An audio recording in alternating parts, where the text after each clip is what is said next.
Biz azadıq, biz müstəqilik, biz sərbəstdik. Biz heç kəsdən asılı deyilik, biz özümüz öz taleyimizin sahibiyik.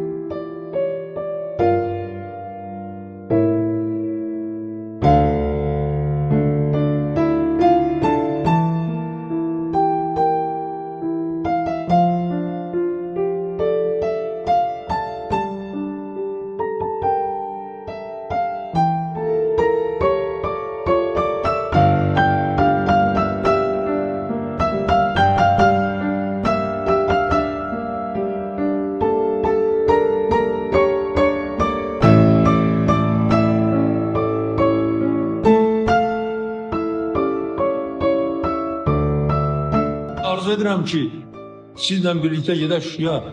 Gedəcəyik, inanın ki gedəcəyik. Şuşa Azərbaycanın gözüdür. Hər bir Azərbaycanlı üçün iftixar bir nöqtəsidir.